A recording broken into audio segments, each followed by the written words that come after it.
Film के आगाज में हम दो बहन भाइयों बेकी और कैल को एक कार में देखते हैं। वो कहीं जा रहे थे कि रास्ते में बेकी की हालत ख़राब हो जाती और उन्हें एक जगह पर रुकना पड़ता है। वहाँ उनकी साइड में लंबी घास थी। बेकी को उस लंबी घास से एक बच्चे की आवाज़ आती है। दूसरी तरफ इन दोनों को एक और आवाज़ भी सुनाई दे रही थी, जहाँ एक बच्चे की माँ उस बच्चे को मदद मांगने से मना कर रही थी। यहाँ बेकी और कैल को ये सब बहुत अजीब लग रहा था। अब वो दोनों अपनी कार चर्च के सामने पार्क करके उस लंबी घास में चले जाते हैं ताकि वो उस बच्चे की मदद कर सकें। यहाँ केल इस घास में बहुत दूर चला जाता है, जबकि बेकी पुलिस को कॉल करते करते पीछे रह जाती है और इस तरह वो दोनों घास में जाकर गुम हो गए थे। घास के अंदर जाने पर उनके साथ बहुत ही सुपर नेचुरल चीज़ें होना शुरू हो जाती हैं। जैसे जब वो एक दूसरे को ढूंढ रहे थे तो वो एक दूसरे को नहीं मिलते। वो दोनों यहाँ एक दूसरे को आवाज़ें दे रहे थे और जब उनको लगता है कि आवाज़ उनके करीब से आ रही है तो वो दोनों एक दूसरे से बहुत दूर होते थे। और जब उनको लगता था कि वो एक दूसरे को बहुत दूर दूर से बुला रहे हैं तो असल में वो बहुत करीब होते थे।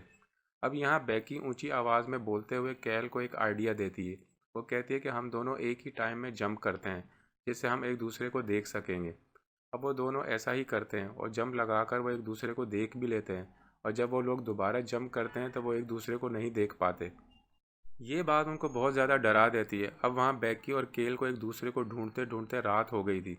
अब उसी लंबी घास के अंदर बेकी को एक आदमी मिलता है, जो कि फिल्म के शुरू में दिखाए गए बच्चे के फादर थे। और यहाँ हमें पता चलता है कि उस बच्चे का नाम टोबिन है। बेकी उस आदमी को अपने बारे में बताती है कि कैसे उस बच्चे ने उनसे मदद मांगी और वो दोनों अंदर आ गए। और यहाँ अब रात हो चुकी है और वो दोनों बहन भाई अभी तक एक दूसरे को नहीं ढूंढ पाए हैं। अब वो रॉस नामी शख्स बेकी से कहता है कि हम दोनों को एक साथ रहना चाहिए।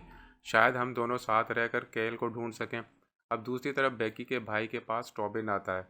यहाँ टॉबिन केल से कह रहा था कि क्या तुम जानते हो, घास के अंदर मुर्दा चीज़ों को पकड़ना कितना आसान है, क्योंकि घास मुर्दा चीज़ों में दाखिल नहीं होती। लेकिन केल को उसकी बातों में कोई दिलचस्पी नहीं थी। वो उसकी बातों को नज़रअंदाज करते हुए उससे पूछता है कि तुम यहाँ कैसे आए थे। अब टॉबिन उसे बताता है कि हमारी फैमिली चर्च में आई हुई थी, तभी उनको घास के अंदर से एक आदमी की मदद के लिए आवाज़ आ रही थी, यानी वो हेल्प मांग रहा था।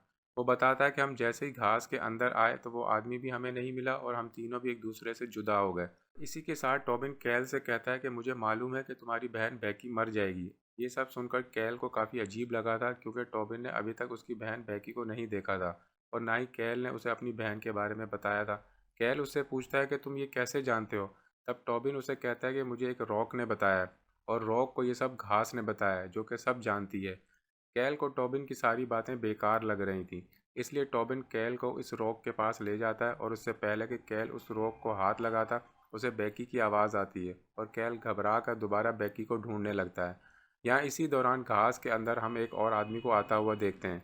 ये ट्रेविस था, बेकी का शौहर, जो कि कैल और बेकी को ढूंढते ढूंढते यहाँ पर आया था।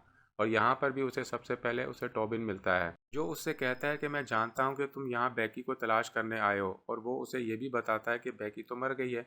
और साथ ही वो उसे बेकी की लाश की तरफ ले जाता है, जिसे देखकर ट्रेविस बहुत ज़्यादा दुखी हो जाता है और वो उसका नेकलेस लेकर पूरी रात वहाँ पर रोता रहता है।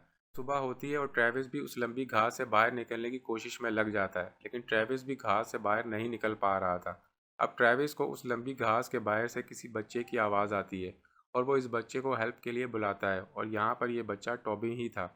अब ट्रेविस को बचाने के लिए टॉबिन की पूरी फैमिली उस घास के अंदर आ गई थी, लेकिन वहाँ उन लोगों को ट्रेविस नहीं मिलता और वो लोग भी एक दूसरे से बिछड़ जाते हैं। यहाँ अब काफ़ी दिन गुजर जाते हैं और यहाँ हमें मूवी में अब फिल्म का पहला सीन दिखाया जाता है, यानी यहाँ पर बेकी और केल रुके हुए हैं और टॉबिन उन्हें मदद के लिए बुला रहा है, जबकि टॉबिन की मदर टॉबिन को किसी को हेल्प के लिए बुलाने से मना कर रही है। यहाँ पर मूवी काफ़ी कॉम्प्लेक्स हो चुकी है और उसे मैं एक्सप्लेन करता हूँ।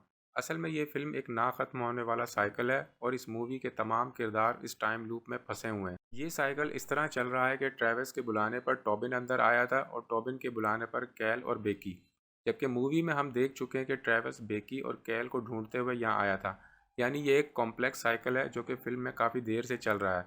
इसके बाद हम मूवी को वहीं से शुरू करते हैं जहाँ से कैल और बेकी उस लंबी घास के अंदर आए हैं, जहाँ से वो दोनों एक दूसरे को आवाज़ें दे रहे थे। तो अब उनकी आवाज़ें ट्रेविस भी सुन लेता है और वो इन दोनों को बोलते रहने का कहता है ताकि वो तीनों एक जगह पर आकर मिल सकें।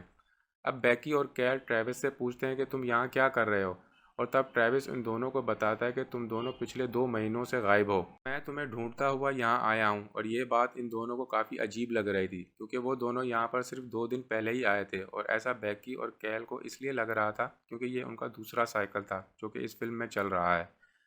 लेकिन अभी तक इस साइकिल की मिस्ट्री किसी को भी नहीं पता, जबकि इस मूवी में दिखाए जाने वाले किरदारों को भी नहीं पता। अब वो तीनों मिलकर इस जगह से निकलने की कोशिश कर रहे थे कि तभी उन्हें किसी और की भी अपने करीब से आवाज़ आती है, और ये टॉबिन था। यहाँ ट्रेविस उसे अपने कंधों पर बिठाता है ताकि वो इस गिराज से बाहर देख कर उन्हें रास्ता बता सके, और यहाँ पर भी वो उन्हें एक बिल्डिंग के बारे में बताता है, और वो लोग उस बिल्डिंग की तरफ चलने लग जाते हैं कि तभी बैकी को अपने मोबाइल में एक वॉइस नोट रिसीव होता है। इस मैसेज में कोई बैकी को कह रहा था कि तुम केल से ट्रेविस को हर्ट मत होने देना, और इन दोनों को एक ही गलती बार बार रिपीट मत करने देना। ये मैसेज उन तीनों को काफ़ी अजीब लगा था, लेकिन वो इसको नज़रअंदाज करते हुए आगे बढ़ना शुरू कर देते हैं। और यहाँ जब वो बाहर निकलने ही वाले थे तो ग्रास बैकी को अपने अंदर एब्जॉर्ब करने लगी थी, जिससे बैकी वहाँ पर बेहोश हो जाती है। अब कैल और ट्रेविस दोनों जल्दी से बैकी के पास आते हैं। तभी यहाँ पर टॉबिन के फादर आते हैं जो बैकी को होश दिलाकर कहते हैं कि मुझे यहाँ से बाहर जाने का रास्ता मालूम है। लेकिन तभी टॉबिन अपने फादर को बताता है कि उन्हें भी बाहर एक बिल्डिंग नज़र आई है, और वो लोग उसी बिल्डिंग के अंदर जा रहे हैं।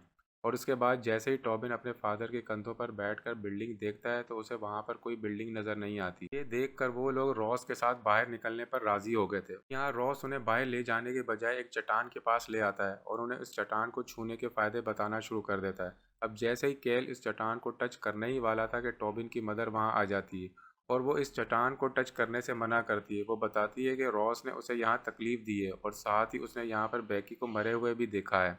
वो लोग उस लेडी की बात नहीं मानते क्योंकि उन्हें लग रहा था कि काफ़ी दिन यहाँ रहने की वजह से वो जहनी तौर पर डिस्टर्ब हो चुकी है। इसी दौरान जब रॉस ज़बरदस्ती करने लगता है कि वो लोग रॉक को टच करें तो ट्रेविस को भी कुछ गड़बड़ लगती है, और वो उस आदमी को मारना शुरू कर देता है। लेकिन उसकी इस लड़ाई के दौरान रॉस ट्रेविस पर हावी हो जाता है। ट्रेविस फिर भी हार नहीं मानता और बाकी लोगों को यहाँ से निकलने को कहता है। अब ट्रेविस की बात मानकर जब सब लोग यहाँ से बाहर निकल रहे थे तो रॉस टॉबिन की माँ का सर कुचल देता है, जिसे देखकर वो सब लोग डर जाते हैं और वहाँ से मिलकर भाग जाते हैं। लेकिन यहाँ इन सब को बाहर निकलने का रास्ता नहीं मिल रहा था। लेकिन तभी उन्हें एक डॉग नज़र आता है जिसे वो फॉलो करते करते वो एक खाली स्टोर तक पहुँच जाते हैं। यानी आखिरकार वो ग्रास से निकल चुके थे। अब स्टोर के अंदर जैसे ही ट्रेविस और कैल किसी बात पर लड़ रहे थे तो उन्हें बाहर रॉस की आवाज़ आती है, और वो सब लोग अब स्टोर की छत पर चले जाते हैं। अब वो छत से इस ग्रास से निकलने का रास्ता तलाश कर रहे थे, और यहाँ पर वो नोटिस करते हैं कि यहाँ से निकलने का हर रास्ता ग्रास से होकर ही जाता है। पर तभी वो नोटिस करते हैं कि वो डॉग जो उन्हें स्टोर तक लेकर आया था, वही डॉग ज़मीन के नीचे से होते हुए ग्रास के दूसरी तरफ चला गया था। और यही नोटिस करते हुए ट्रेविस वहाँ से स्लिप हो जाता है, जिसे एक मर्तबा कैल बचा लेता है और फिर जानबूझकर उसका हाथ छोड़ देता है, जिसकी वजह से ट्रेविस नीचे गिर जाता है। और ये सब करते हुए टॉबिन कैल को देख लेता है, और इससे पहले कि टॉबिन उसे कुछ समझाता या कहता है, रॉस की आवाज़ उन्हें दोबारा सुनाई देती है, और कैल इन दोनों को लेकर नीचे चला जाता है। और नीचे जाने के बाद टॉबिन दोबारा उस ग्रास के अंदर चला गया था, और अब कैल और बैकी भी इस ग्रास के अंदर चले गए थे। यहाँ हम नोटिस कर रहे हैं कि ये सब उस नामालूम मैसेज के मुताबिक ही हो रहा है जो बैकी को आया था, जिसमें कैल ने ट्रेविस को ज़ख्मी कर दिया था, और टैबिन दोबारा वही गलती करके ग्रास के अंदर आ गया है। इसके पीछे कैल और बैकी भी ग्रास के अंदर आ गए थे। अब यहाँ ग्रास के अंदर रॉस कैल को पकड़ लेता है। कैल अपने आप को बहुत मुश्किल से छुड़वा कर दूसरी तरफ जाता है तो वहाँ भी रॉस उसे पकड़ने के लिए आ गया था। यहाँ वो कैल से कह रहा था कि तुम इस ग्रास में कहीं भी चले जाओ, मैं तुम्हें पकड़ ही लूँगा। इसके बाद वो उसका गला दबाकर उसे मार देता है। अब मूवी में हम देखते हैं कि इस ग्रास के अंदर कैल की बहुत सारी डेड बॉडीज़ हैं। यानी मूवी में दिखाए जाने वाले साइकिल में रॉस उसे कई मरतबा मार चुका है।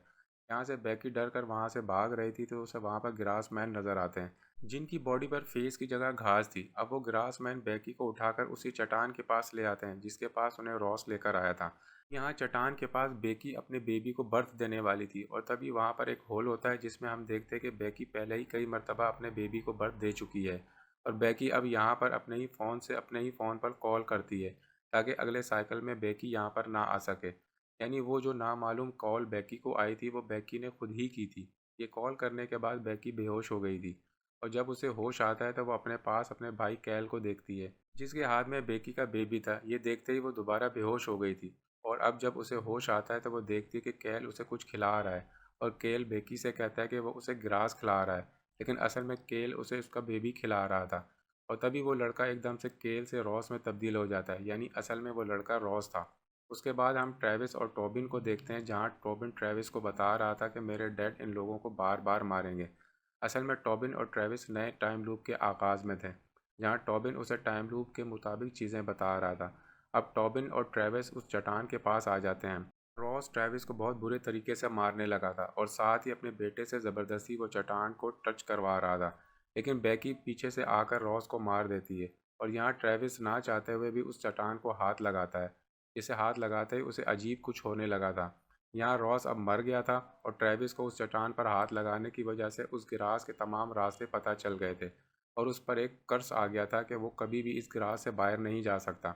इसलिए वो यहाँ वाली बेकी का नेकलेस उतार कर टोबिन को देता है और उसे गिरास से बाहर जाने वाला रास्ता बताकर कहता है कि तुम गिरास के बाहर बेकी और केल का वेट करना और फिर बेकी को ये नेकलेस देकर सारी स्टोरी बताना और उसे अंदर मत आने देना। अब मूवी के लास्ट सीन में हम देखते हैं कि साइकिल दोबारा शुरू होने वाला था, यानी बेकी और केल ग्रास के अंदर आने वाले थे और तभी टोबिन चर्च के अंदर से इन दोनों को देख लेता है और इन दोनों को सारी बात बताता है और अब टोबिन की बात मानते हुए वो दोनों ही ग्रास के अंदर नहीं जाते और यहाँ ग्रास के अंदर ट्रेविस मर गया था और यही दिखाते हुए ये मूवी एंड हो जाती है।